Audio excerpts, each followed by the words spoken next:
following is a special presentation of HBO's Sports of the 20th Century.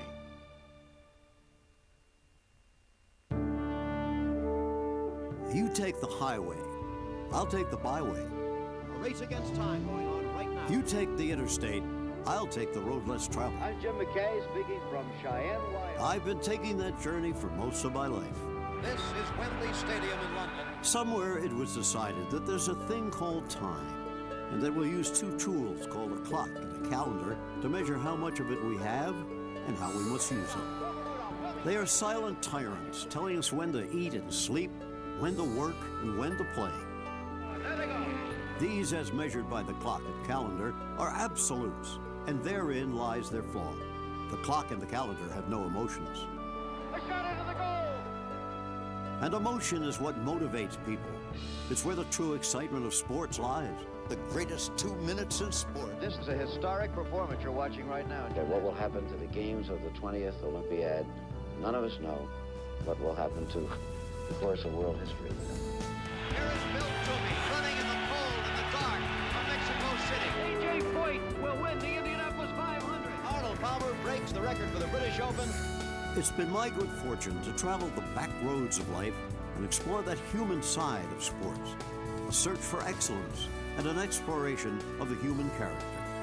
A journey of half a century and some 5 million miles.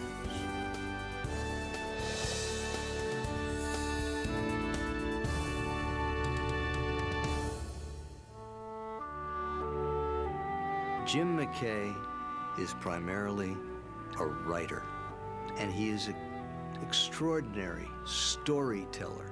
He was always somebody that you appreciated working with because you knew no matter what you did, not only was he going to make it better, but he was going to make it more meaningful. His words to the pictures were like the lyrics to the music, like a modern-day Bruce Springsteen. It was poetic. He had such a deep appreciation for sports in the widest possible way. I don't think there's ever been anybody quite like him.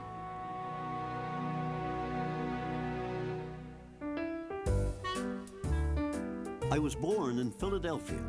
That's where my life's journey began. I was surrounded by grandmothers, aunts, uncles, and a gaggle of cousins, all living in a sort of compound of row houses on Jefferson Street.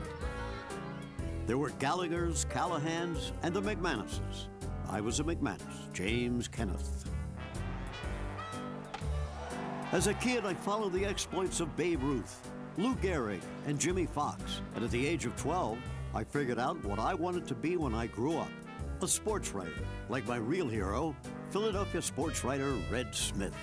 The reason my dad wanted to be a reporter for a newspaper is that he loved stories about people. He didn't care as much really about the score as the people behind the score. He met Babe Ruth, and he signed a ball for him. And that was probably the highlight of his youth. When I was 15, we moved to Baltimore, and the Jesuits taught me how to write English by teaching me Latin at Loyola High School and College. I joined the Navy in World War II and became in time the captain of a minesweeper. After 3.5 years in the Navy, I got a job as a police reporter on the Baltimore Evening Sun. My first day, I was told to take the only empty seat in a crowded newsroom. That seat would change my life. It belonged to someone named Dempsey. And he thought, oh, Dempsey, prize fighter, must be this big guy. But I'd been out sick for a couple days, and he was sitting in my desk. So I just went over and tapped him on the shoulder and said, I'm sorry, but I think you're sitting at my desk. And of course, Jim was all apologetic and jumped up. It took me a year to get up the nerve to ask her for a date. Margaret and I were married a year later. She was my life's love, and newspaper work was my professional love. But after a year and a half, 2 assistant managing editors took 3 of us aside and in hushed whispers told us that the paper was starting a television station and we would be the writers, directors, and talent. Why me? Because I had been president of the Drama Society at Loyola. It was the biggest break of my life. October 30th, 1947, we were on the air. I was doing commentary on 2 horse races from Pimlico. My color man was the paper's turf writer, Joe Kelly. I would say the word was informal. No script, no director. You were sort of winging it. And a workman walked by carrying a stepladder, and he walked right into the scene and across the scene, and Jim and I just kept on talking. I don't think anyone really cared.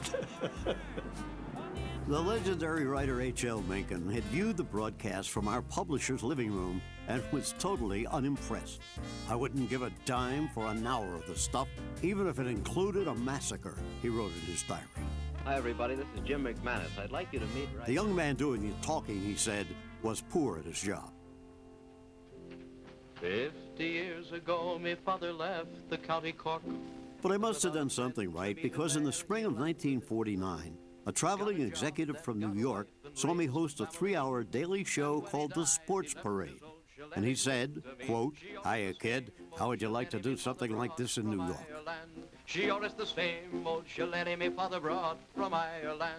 I was making the big step to network television. There was only one catch. The show was to be called The Real McKay. I was Jim McManus, no more. Hello, I'm Jim McKay. The Real McKay was eventually canceled, but I stayed on at CBS, jumping from show to show. In 11 years, I did sports, news, public affairs, and the network's first morning show as reporter and second banana to the host. He primarily did sports. I was the MC and the anchor man of the broadcast. It was all quite informal and a total failure. The verdict is yours. The motion for dismissal has been denied. That means that the defense... Despite the cancellation of the morning show, I stayed plenty busy. Then the assignments dwindled. Good afternoon. This is Jim McKay speaking to you from the Augusta National And in spring of 1961, I was down to my last assignment, hosting the Masters for CBS. A gravelly-voiced golf writer called to me as I walked on the course. "Hey, pal," he said, "there's a call for you in the press room. Some guy named Ron Aldrich." Well, not quite. The caller's name was Roone Arledge. We were about on our last dollar, and he came home and he said, "Roone Arledge called me," and he said, "Would we be interested in this show? It might only be a few months' work." And I said, "Would we not? We don't have a big choice." Roone Arledge was a graduate of Columbia University and got into television at a young age at NBC, and he was a visionary. Roone sees that there are a lot of sports events all over the world that are being run locally and have no television. So he and some other executives go around the world buying up these rights for like $25, you know? A lot of them were not sports that were ever known or heard of in the United States. But if you had an automobile race at Le Mans, for example, and hundreds of thousands of people saw that, obviously there was something to that event that if we could translate for an American audience, that audience would find that event as exciting as the people who were there. And Roone, for his entire history, was a guy who could recognize stars. And he sold Jim on the idea that this would be an incredibly exciting program for him to go around the world and do these international sports events. And there was nobody better suited to it than McKay.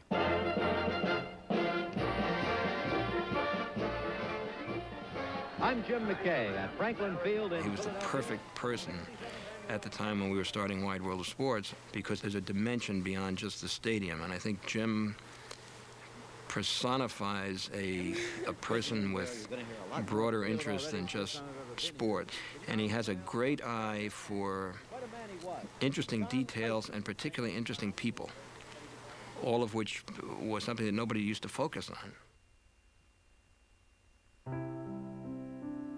I've always felt that the most important thing in sports was not the world records or who won or lost, but more about the human beings involved, who they were, where they were from, and why their moment was so important to them. These are all traits that I believed the audience could identify with. Upon meeting Roone Arledge, I realized that I'd never met anyone whose approach to sports was as similar to my own. So with no other job opportunities to consider, I followed Roone and signed on. We'll bring you all the excitement and drama on ABC's Wide World of Sports.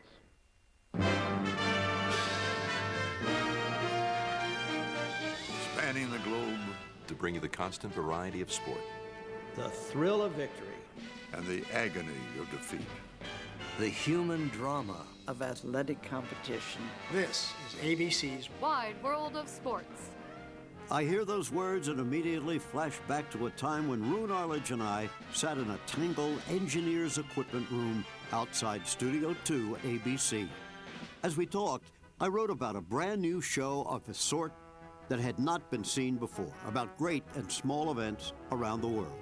Events that would touch your emotions rather than tell you the statistics. It turned out like this. Spanning the globe to bring you the constant The variety, words became part of our American language. the thrill of victory, and the agony of defeat. Used in newspaper headlines across the country. The human drama of athletic On competition. a billboard in Oklahoma, a podiatrist even bragged that he could cure the agony of defeat.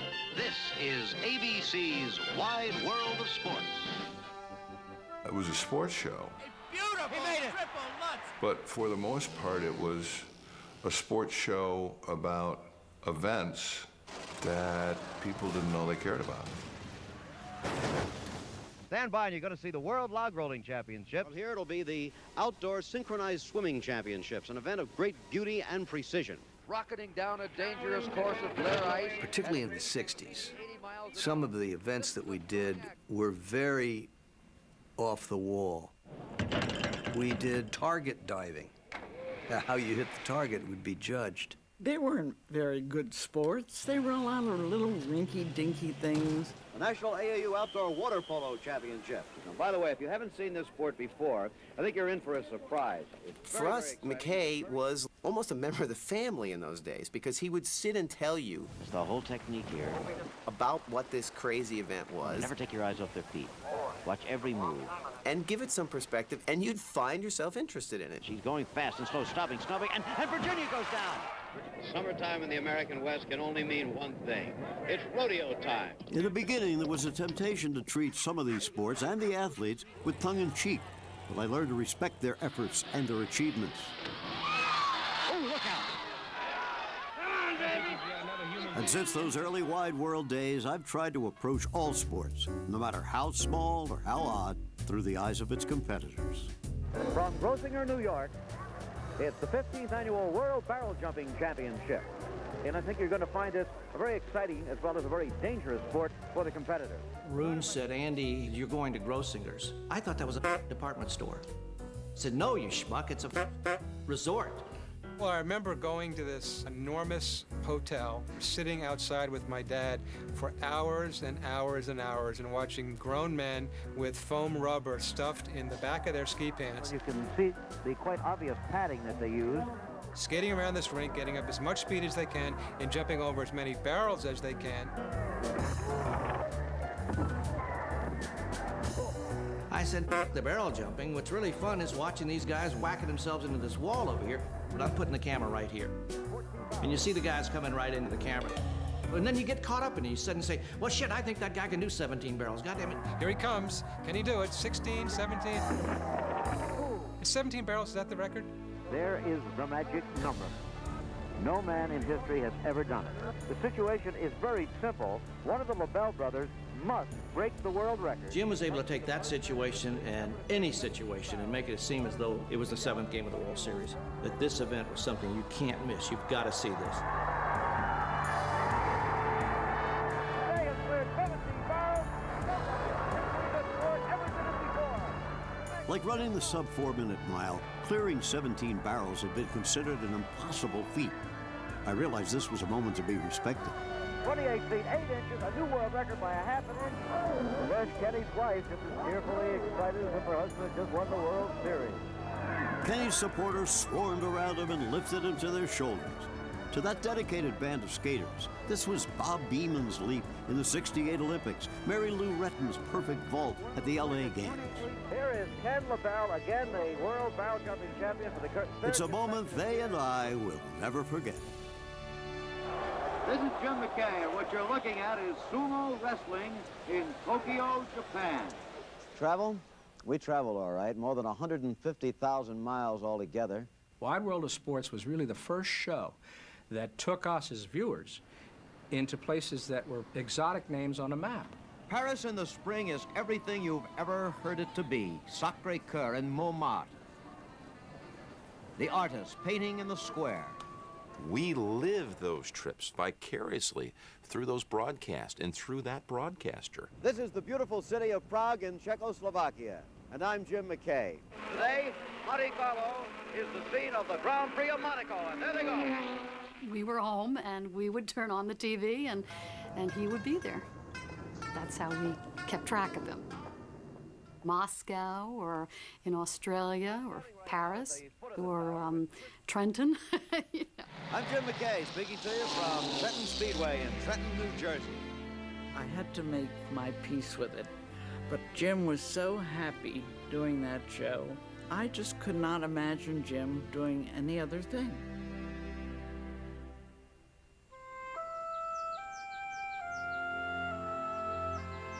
Someone said that the only trouble with traveling is the traveling. That's certainly been my experience. It can be a first-class seat with impeccable service or a middle seat in the last row of coach. It really doesn't matter much. It's still traveling. It's being away from my wife and kids from Thursday till Monday, 45 weeks a year. But the destinations, well, that's another matter.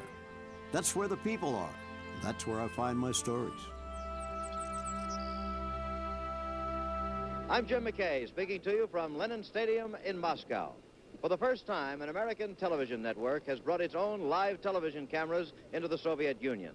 The occasion? In 1961, at the depths of the Cold War, I went to Russia to cover the USA-USSR track meet. Upon arriving in Moscow, I remember being aware of the gray and depressing surroundings. I missed America. Once in one of his earlier jumps. We had brought our own equipment, 20 tons of it.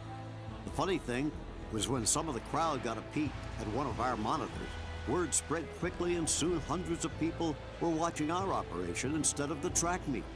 The Russians had never seen videotape. Well, certainly one of the most dramatic things that ABC did in those early years was the USA-USSR track meet. The athletes of the United States and the Soviet Union. We were all raised to believe that we were under nuclear threat. And who were the people threatening us? It was these Russians. There they go. Looks like the Soviet Union has a slight lead. So to see them actually on an athletic field humanized as competitors like our competitors, that was an extremely unusual thing. Choking over out in front, and Rudolph giving it everything. Here she comes, Wilma Rudolph, winging her way to the finish line. She's going to make it. We were all rooting for the Americans. It's my recollection that Brumel has not missed at all yet. But we paid attention to the Russian athletes Here it is. because McKay was able to say, this guy's great. Valerie Brumel of Russia has set a new world record in the high jump. And listen to the Russians roar. Valerie Brumel was the first foreign athlete to achieve popularity in the United States and was from an enemy nation at that. Brumel was a sign that all was not lost between our two countries, at least not on the field of sport. Down on the field at this moment, the Russian national anthem, as the athletes of both nations walk arm in arm. But the bigger revelation was the fascination our viewers had in the meet. Wide World at that point had only been a summer replacement. But with the attention the meet got, we were eventually given a permanent time slot. And that was good news for me. Well, I don't know about you, but the past 4 or 5 minutes must be the most moving thing I've ever seen on an athletic field.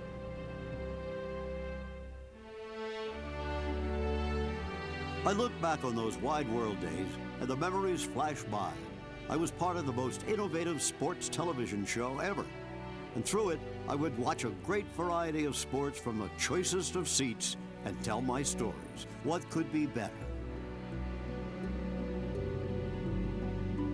But what was really amazing is that it was only a year before Wide World started that I had spent the most miserable year of my life. The anxiety of worrying about my career had caught up with me. One Sunday morning in the winter of 1960, I couldn't help notice that the New York Times started to shake in my hands. I couldn't stop them from trembling. I knew something was wrong. So did Margaret. Well, I guess he had a regular nervous breakdown. He had trouble getting out of bed. He became very tired a lot, lost interest in things that used to give him pleasure, and really began to just isolate and withdraw. Margaret made an appointment for me with a psychiatrist, but on the morning we were scheduled, we awoke to a snowstorm. Good, I said, we can't go. He pulled his blanket up over his head and he said, I'm not going. And I said, oh, yes. I'm going to push you out of bed. And if we have to, we will walk. And I pushed him out of bed. And I sat outside of the doctor's office, you know, and I was shaking, really shaking. I thought, oh, if he doesn't like this man, I don't know where to go next. But, you know, he just loved him from the first, and he was just wonderful for us. Progress would take time, so I had to cancel my CBS assignment to do the Winter Olympics in Squaw Valley. The very thought of riding a ski lift terrified me. I told CBS I had pneumonia. You have to understand, it was 1960. He felt very much that this was something you had to keep very hush-hush. My Olympics was over before it began. There was no sunshine in my mind, just that big, threatening, dark cloud. I think my mom, in a lot of ways, not only kept the family together, but probably kept my dad together also. The therapy worked, and 6 months later, CBS Sports President Bill McKay called. Jim, he said, how would you like to be our host for the 1960 Summer Olympics? Once again, it seemed that somebody up there liked me. I was off on my next journey.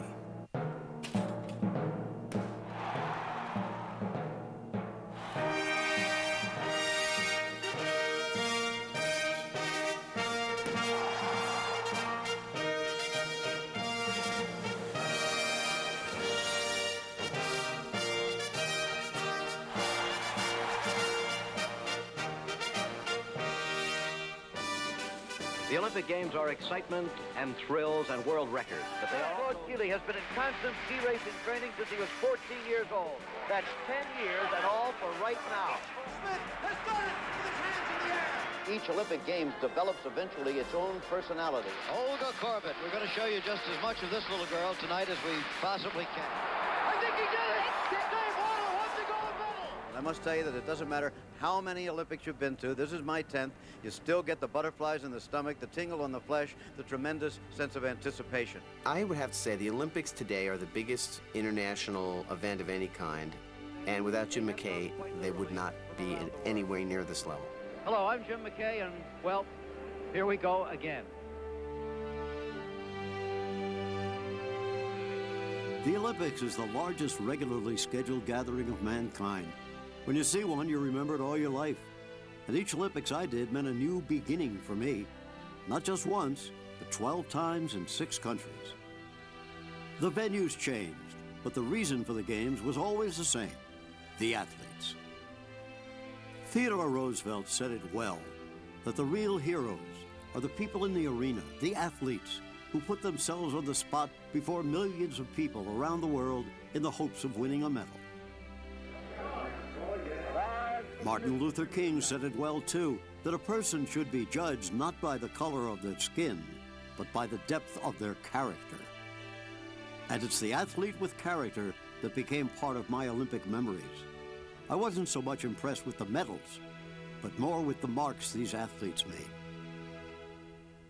Miler Jim Ryan was supposed to win gold in both 68 and 72, and as bad as I felt watching him take second in 68, what happened to Jim in 72 could have been devastating. I was very well prepared physically, emotionally, spiritually, and I felt that it would be my Olympics.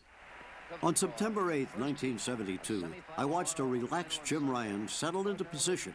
He barely needed to break a sweat in this early qualifying round to move one step closer to a gold. With a race that only required me to be in the top 4 to qualify for the next round, I was conserving as much energy as possible. With a lap and a quarter to go, I recognized that it was time to start moving up in the race. It's still hard to believe what came next. Oh, he fell down. Jim Ryan down the track. His effort may be over. It looked like he was almost unconscious. Will he get up and finish the race? Can he? Jim Ryan limping. The ultimate disaster appears to have occurred, but wait. One of America's greatest milers would never win a gold medal, and And yet he's one of my Olympic champions because he handled his misfortune with such grace. When you get to the last page in a chapter, it's time to move on to the next chapter, and that's what happened. One really doesn't know what to say. Outside our studio, I shook his hand and said goodbye. His Olympic career was over. He was on to more important things. I'm the 2nd District Congressman from the state of Kansas, represent 670,000 wonderful people, and it's a privilege to serve here in Washington on their behalf. Olympic character knows no size or nationality. It's in the heart of an upstart gymnast, bucking the system and starting a revolution. Overnight, I became a big star, huge star. I think I don't understand even now how powerful I was for all of the world. Working with us again is our gymnastics expert, Gordon Maddox. I had never heard of Olga Korbut because she was a substitute. I was first alerted to her by listening to Gordon Maddox during the warm-up. I see this little girl with these crazy little pigtails just doing things that you had no idea could even be done. Now watch this, watch this. Back me right to the other bar. Has that been done before by a girl? Never, not by any human that I know of. This, then, is a historic performance you're watching right now in gymnastics. Oh, my, wow! Olga Korbut, 4 feet 10 inches tall, weighing 85 pounds, became a world celebrity in the course of a performance that lasted 30 seconds. But it takes character to break new ground, and you sometimes pay a price. For Olga, the Russians were not ready for the revolution. They didn't like me because I always been different. They wanted to be the same. I didn't want to. She really scared them. She didn't get in lockstep with the Soviet program, and they didn't like her that much. Up to this point, the accepted behavior was for the gymnasts to play to the judges. Olga played to the fans, and I, along with everyone else, fell in love with her. That's the Russian pixie. I've been fortunate to be there on a lot of great occasions, but Olga's weekend unit is one of my very best.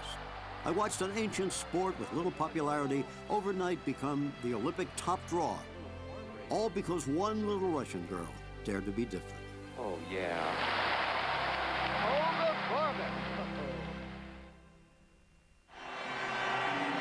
Korbut. It became one of those seminal events of the 20th century. Do you remember where you were when the U.S. played the Russians in the '80 Olympics? I do. I was hosting the games from Lake Placid, New York. Maybe it was because of the hopelessness of the times. A hostage crisis in Iran, the economy was in bad shape. America was in trouble. And it appeared that our Olympic hockey team was too. They would be facing the heavily favored Soviet team, winners of the last 4 gold medals. The game was played in the afternoon, but ABC wanted to show it 3 hours later at 8 o'clock Eastern Time. Good evening, I'm Jim McKay reporting to you live from Lake Placid. That gave me a problem to somehow introduce the game, say that it had already been played, yet not give away the result in words, gestures, or expressions, regardless of the celebration going on behind me. It wasn't easy. And we all remember the call for the agents. Do you believe in miracles? Yes! Our control room exploded with cheers as Roone Arledge shouted above the din, guys, we're trying to put on a TV show here. After they won the gold medal, I asked Captain Mike Eruzione how they did it, since he himself had said they didn't have the talent. He said, we did it because we love each other. And because they had character of the kind that enables a person or a team to exceed their capabilities, to believe while the world didn't, to score, in my opinion, the greatest sports upset of all time. And sometimes, character comes from effort alone, as in an unknown athlete from Ohio named David Berger, who was following his Olympic dream. The father of the modern Olympics, Baron Pierre de Coubertin, said the most important thing in the Olympic Games is not to win, but to take part. This credo defined David Berger.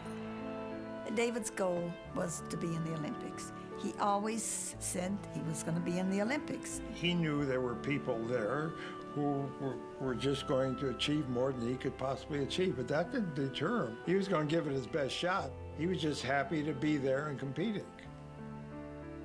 David's passion for weightlifting matched his thirst for learning. He attended Tulane University and eventually Columbia University Law School. I used to always kid him that he wasn't the best weightlifter in the world, he was just the smartest. When not in the classroom, David was competing in tournaments. He competed in the Maccabee Games in Israel, fell in love with the country, and eventually moved there in 1970. After becoming an Israeli citizen, he qualified for Israel's 72 Olympic team.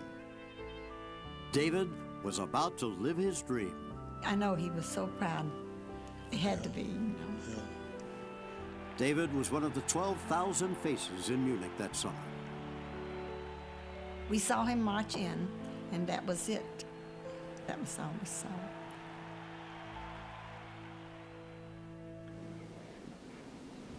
On September 2nd, 180-pound David Berger competed as a light heavyweight.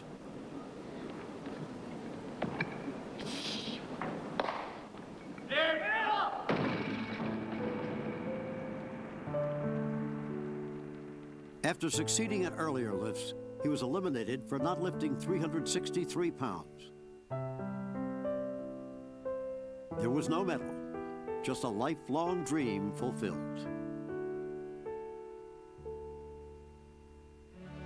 The Germans had vowed that they would be the serene Olympics, and so it seemed until I was awakened early in the morning of September 5th, 1972, by a phone call from ABC Sports headquarters. More than 30 years later, Munich is one of the most beautiful cities in Europe.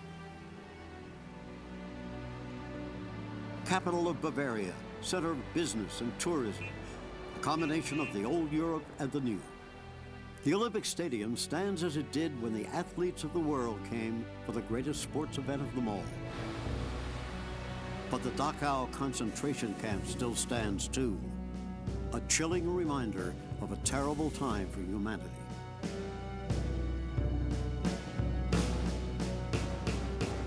11 million humans, 6 million of them Jews, were slaughtered in Hitler's death camps. To this day, the world is reminded that savagery was practiced here as a national policy. It has not and must not be forgotten. Another monument in the athletes' village, the building at 31 Connollystrasse, also stands. Jews were taken for slaughter from here, too, at the Munich Olympics. Innocents died that day, September 5th, 1972. A day that still lives with me. We interrupt this program to bring you a special report from ABC News and ABC Sports. Good afternoon. I'm Jim McKay speaking to you live at this moment from ABC headquarters just outside the Olympic Village in Munich, West Germany. The peace of what had been called the Serene Olympics was shattered just before dawn this morning when Arab terrorists armed with submachine guns went to the headquarters of the Israeli team and immediately killed one man. They've been holding 14 others hostage since then, and the latest report is that one more has been killed. We were having breakfast. I was going to the office, and my secretary called me, and she said, "Did you watch the television?" And I turned on the television, and at that time, we knew that a number of Israeli athletes had been taken hostage. The Black September group, there has been a report that they have claimed responsibility for this attack. The men in the room, David Berger, 26 years old, a former United States citizen, we are told by the Israelis, moved there about 2 years ago. You've been glued to a television set now most of the day trying to get some information on that. Have you gotten any help from any of our governments or any of the agencies?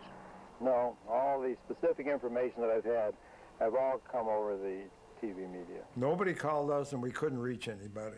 The tense vigil continues. So we sat in the other room with our friends from early morning and just watched Jim McKay's broadcast. The battle goes on. The deadline, 5 o'clock. That's in an hour and 45 minutes. Jim McKay, as the Olympics continue in Munich, West Germany. From the beginning, I thought of one family certainly watching in Shaker Heights, Ohio. They were the parents of 28-year-old David Berger. Now, he was one of those helpless men, bound together, blindfolded, not knowing if or when they would be executed. And I would be the person who, in the end, would tell the Berger family whether their son was alive or dead. I had better be sure when I told them. And we're moving in now on the windows behind which, at this moment, 8 or 9 terrified living human beings are being held prisoner. One of the men, by the way, who is a hostage, as far as we know is still alive, is David Berger, who went to Columbia University, Chris. He was the only American-born member of the Israeli team that was being held captive. I don't recall that we actually knew that David Berger's parents were watching us, but clearly we assumed they were. You know, in the back of your mind was, we got to be careful what we say, because not that 20 million people were watching, but one of these kids' parents is watching. Peter Jennings is inside the village. Peter, can you come in now? Jim, I am almost directly over the Israeli building. I wouldn't have wanted Jim's job for all the tea in China on that day because I wasn't qualified to do it. And it took me many, many years after that to begin to think that maybe I was qualified to anchor a broadcast like that. In one of the ironies of history, Germans rushing to rescue Jews who had again, for how many times in the history of their people, heard the terrible knock on the door, the pounding on the door in the middle of the night. You could see that he really was involved. You know, he wasn't just rattling off a news event. I mean, you got the impression that he was really disturbed, you know. Finally, the Germans agreed to let the Arabs take their hostages to the heliport, still inside the village. It's about 6 o'clock our time. Reuters put out an international thing that all the people were safe and that the terrorists had been captured. All of the Israeli hostages have been freed, according to Reuters. We kept saying, but he hasn't called, he hasn't called. And then slowly began to realize it wasn't the time to celebrate.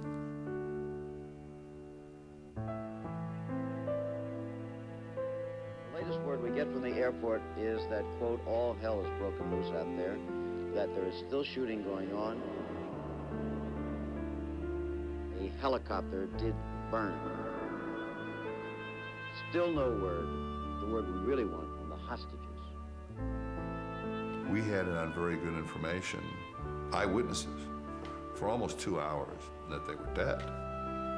Roon determined we cannot go with this because it wasn't responsible to our viewers, and also part of our viewers were David Berger's family.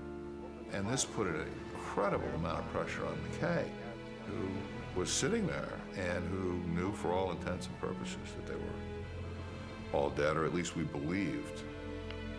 And here comes something now. It sounds like the news is as bad as it can be.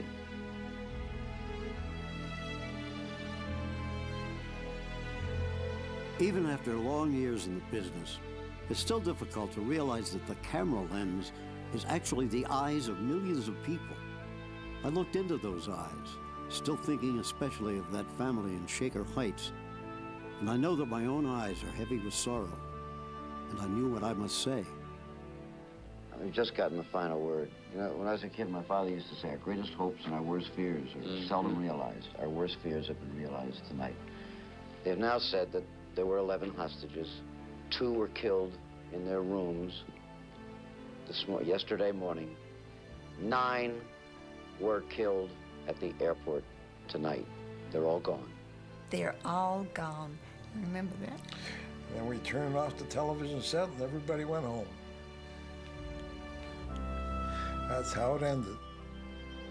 I've never met the Bergers, but for years I've been uneasy about my role that day, having to tell them about the fate of their son. No words could soften the blow, and as a parent, I couldn't even imagine what they had gone through. As we would say in Yiddish, he's a mensch, which translates a person, you know, a real person. And that's what he is. That's our feeling. We feel the same way 30 years later. The Munich Olympics shredded the emotions of the world. The gold, silver, and bronze of the medals gave way to the blue steel of rifle barrels. The next morning, when I arrived at the studio, I found in my mailbox the greatest compliment of my career. Jim, you were superb yesterday. The profession and the industry have reason to be proud of you. Congratulations. He did such an excellent job, and I thought he ought to know that we were appreciating it on this side of the ocean, and particularly in the newsrooms at the rival networks. When we got home, the mail was overwhelming.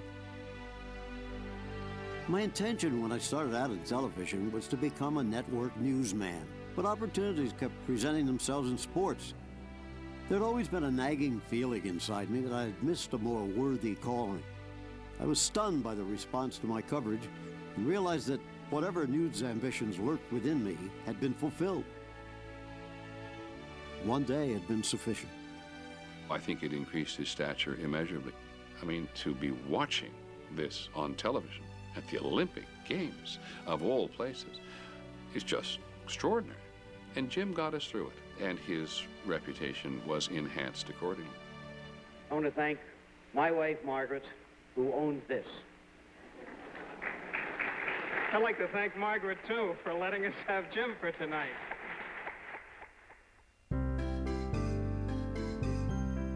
One thing has driven me crazy for more than 50 years about my wife, Margaret. She never, I mean never, puts the cap back on the toothpaste. But I can't think of anything else. She's always taken care of the little things, like where should we live? Where will we find the money? I've always taken care of the big things, like should communist China be admitted to the United Nations? She raised our 2 children, somehow convincing them that we were a normal family, even though I was on the road 45 weekends a year. And time after time, Margaret told the kids to be good because Daddy was just off the plane. She handled my contract negotiations, including one with our son Sean, who had followed me into the television business. I said, Dad, we have the show. We've got $10,000. Do you want to do it? And he says, that sounds great to me. Why don't you talk to your mother? And I said, no, just take the $10,000. He said, why don't you talk to your mom? I said, what is the money, Sean? And he told me a figure. She said to me, are you out of your mind, $10,000? And I said, Sean, you're talking to your mother. It's 15 minimum. I said, Mom, it's a small budget show. And she said, he's not doing the show then. So we upped it a little bit. And I thought, but you rascal trying to gyp your old mother. Margaret was my personal audience and confidant. Ironically enough, my father is not the most secure individual in the world. You need someone to say, you did a good job. My mother would often have to tell him several times, that was very good, Jim. You looked great, Jim. Those words were perfect, Jim. I think that is the job of almost every wife. Inside every man, they want someone to tell them they're just wonderful. Our marriage has certainly been an unusual one, but from the beginning, quite frankly, our love for each other has only grown stronger. Now that I don't travel, we talk from early morning until bedtime about many little ordinary but important things. Her specialties are our kids and grandchildren, mine are politics, liberal, democratic, and sports. And still she listens. And her smile, that incredible smile, is still a thing of wonder to me.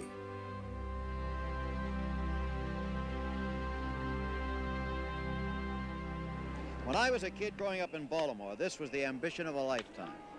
Knocking the dirt off your cleats while standing in the uniform of the Baltimore Orioles. I'm not sure that Jim McKay has ever gotten a recognition for what a great sports announcer he is.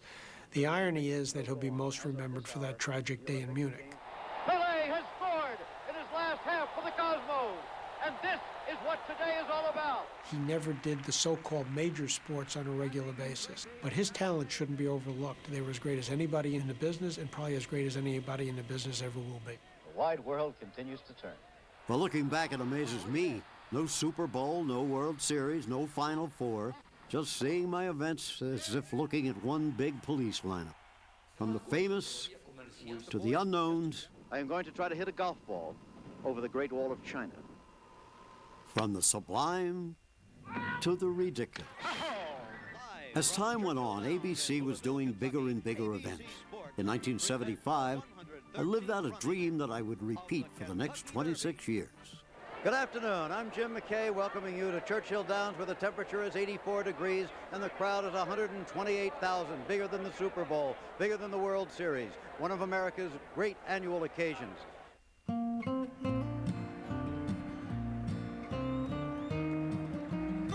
Churchill Downs on Derby Day, the twin spires, the spring dresses and big hats on the ladies. Mint julep! The mint juleps hawked like soft drinks at a ball game. And the playing of my old Kentucky home, it touches us all in a way we can't explain.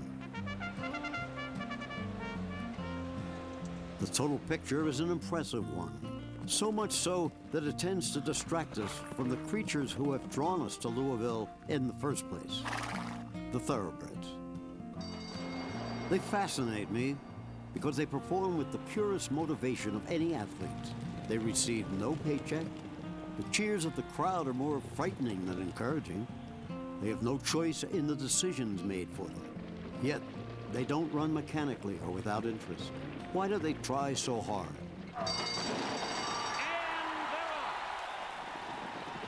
Take Ali Sheba coming down the home stretch in 1987. First, there was sheer terror as Ali Sheba clipped the heels of his rival, bet twice, almost going to his knees. Had he fallen, it could have been the most disastrous pileup in Derby history. And down the stretch they come. Bet twice on But from somewhere, the colt summoned the strength to stand again, Ali Sheba. Ali Sheba. catch bet twice, and win the greatest race of all. Ali Sheba wins it by 3 parts. It's my favorite Derby moment. Why do these champions do such things? For an extra portion of feed? For a blanket of roses that's placed on their back for a minute, then taken away? Hardly. On the terrible day when the fine filly Go for Wand was fatally injured, trainer Ron McAnally quietly spoke his feelings. They give their lives, he said, for our entertainment. And still we wonder what instinct lies inside that makes them want to do it so well. What makes them care so much?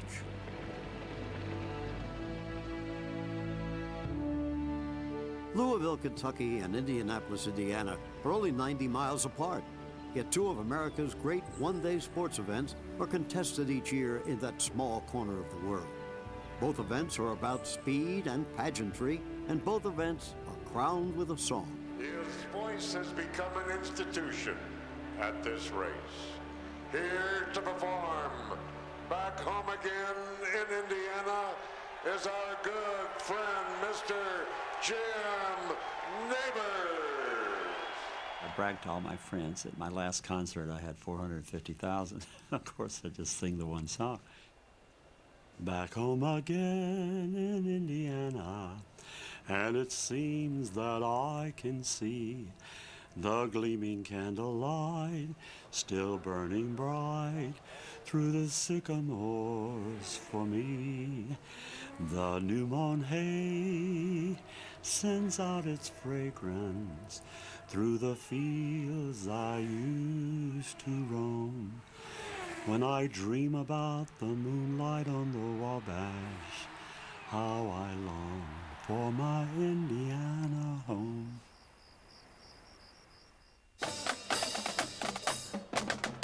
Hoosier hoopla, hot dogs, beer, magnificent racing machines, thousands of balloons rising against the Memorial Day sky, brave drivers, danger for all, glory for one.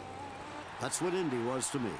Jackie Stewart of Scotland. Jack, it's wonderful to have you with us. Jim, thank you very much. Indianapolis is the biggest one-day sporting event in the world. It has 450,000 people, and it's apple pie and ice cream filling over. I mean, nothing could be more American than that. That's where Jim McKay was most at home. Now we arrive at the moment that, believe me, brings butterflies to the stomach of the bravest, most experienced race driver in the world. Gentlemen, start your engine.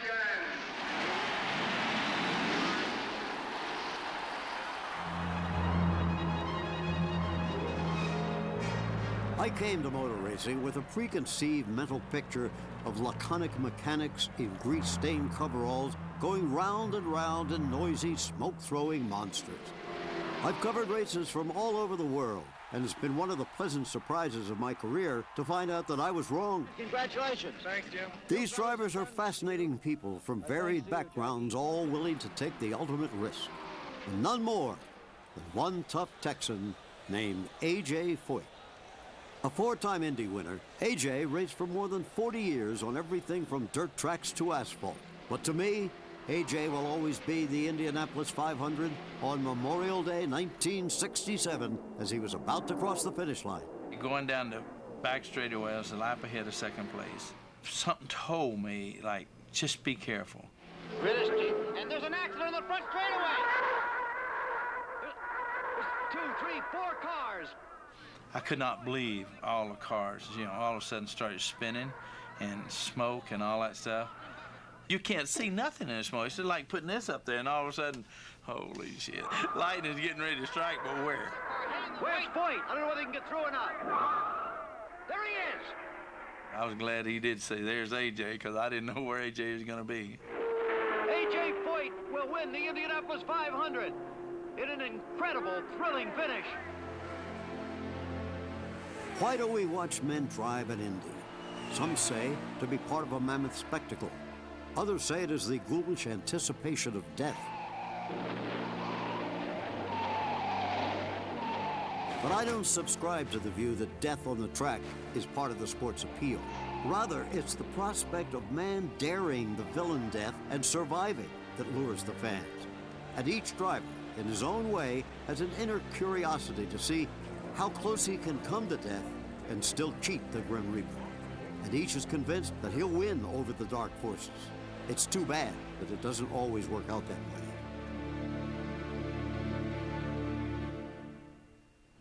Of the many sports I've covered, there's one that's been a part of me since I started playing it as a kid.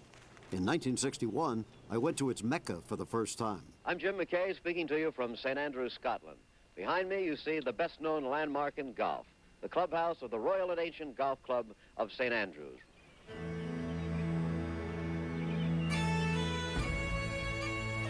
St. Andrews is an old town.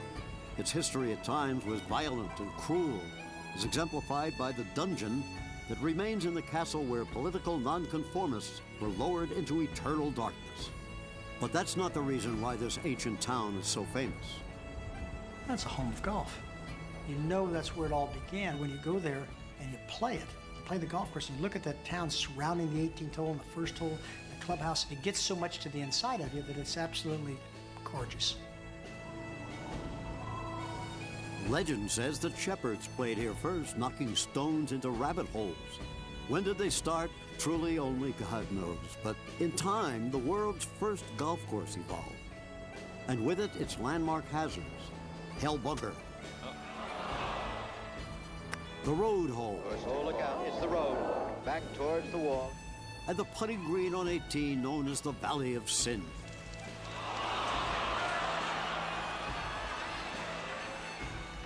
Over the years, St. Andrews would play host to the unofficial World Championship of Golf, the British Open. But by the 50s, the Open had fallen on hard times. American pros often shunned the tournament. It took the efforts of the most popular golfer of his day to bring back the Open's popularity by his mere attendance, in spite of his first visit.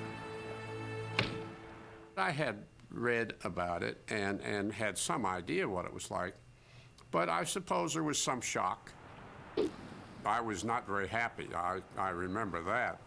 But Arnold was not playing alone. With him every step of the way was a man synonymous with the old course, caddy Tip Anderson. I was born just outside St. Andrews, just a few miles out, and I've lived here all my life. I'm proud of it, too. I've never met anybody that knows more about the old course than I do. Tip was fantastic. There was no question about the fact that if I could hit it where he told me to hit it, that I could play pretty well, and did. Not as well as I wanted to because I didn't win. 69. Arnie went on to win 2 British Opens, but he never won it at St. Andrews. The great Bobby Jones had once commented on the old course, and it had an effect on golf's next legend, Jack Nicklaus. Jones is the one that said a golfer's career is not complete unless you win at St. Andrews. And I always remembered Jones' remark to that effect. With 18 majors, including 3 British Opens, 2 won at St. Andrews, Jack Nicklaus is the greatest golfer I ever saw. My heart will always have a special place for St. Andrews. Through my career, I covered the world's best here. But my most indelible memory was a day in 1997 when I played the course with a 15-year-old boy. Our grandson, James. He shot the best round of his young life on the oldest course in the world at 88. I had 97. That didn't matter.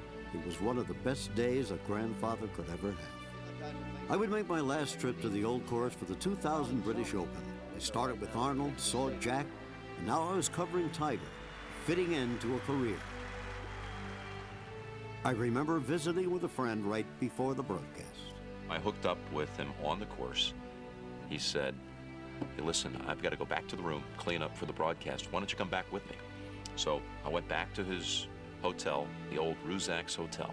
I've watched my whole life Jim McKay from the British Open, and he's about to take the stage for the last time, and I'm back there listening to his final moments in preparation. I mean, I felt like I was backstage in the dressing room with Pavarotti before his last concert. But I tell you, the main thing was on his mind is he couldn't wait to get home. He got very tearful just talking about how much he missed Margaret. And he just didn't enjoy the travel anymore, but particularly he didn't enjoy being away from home.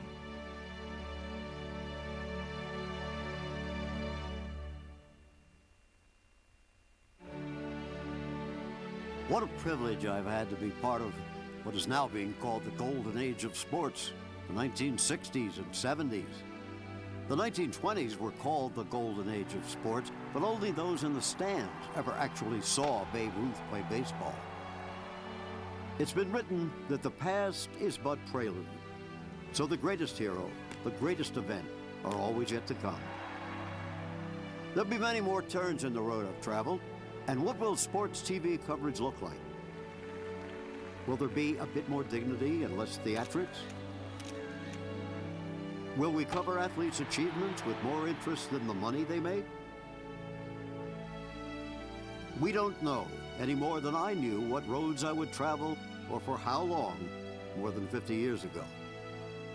I'm Jim McKay, speaking from... When Wide World of Sports began, we'd been married for 14 years.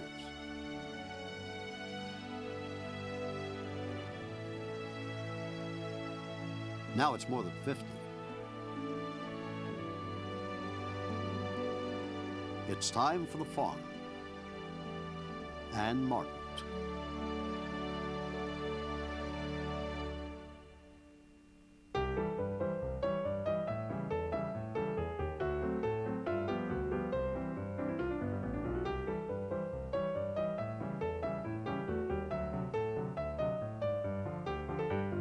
Brighten the day with the real McKay. Here's a show just meant for you. We're gonna chase all your blues away. Gonna make you feel just like the real McKay. We've got old songs and new songs, a little conversation too. Now is the time to introduce to you the real McKay.